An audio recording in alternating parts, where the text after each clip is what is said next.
In today's video, I'm going to teach you how to rearrange Shopify sections, desktop.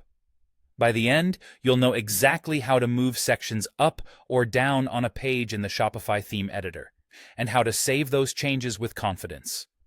First, head to your Shopify admin. From the left menu, open Online Store, then select Themes. This is where all your live and draft themes live. Find the theme you want to work on, usually your current live theme, and click Customize to open the theme editor. This will launch the visual editor where you can see your page preview on the right and a list of sections on the left. Before you start moving anything, make sure you're adjusting the right page. At the top of the editor, use the template drop-down to select the page you want to edit, such as the home page. Different templates can have different section arrangements, so choosing the correct one ensures your changes appear exactly where you expect. Now, look to the left sidebar. Hover over the section you want to move. You'll see a drag handle appear, typically represented by two vertical dots. Click and hold that handle, then drag the section up or down in the list.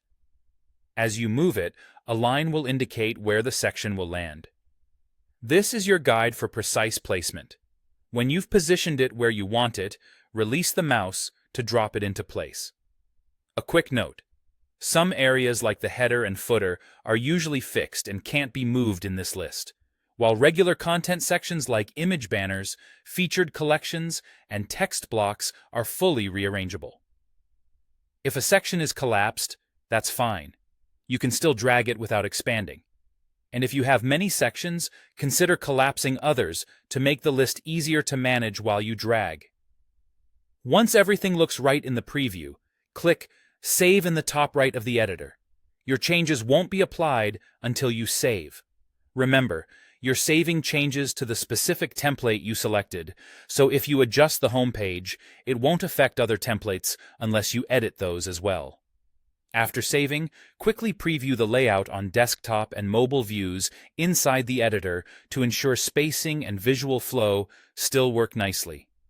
If something isn't quite right, you can drag the section again or use the undo button to revert a move. That's it. Open the theme editor, pick the correct template, drag sections into place, and save your changes. Simple, visual, and effective.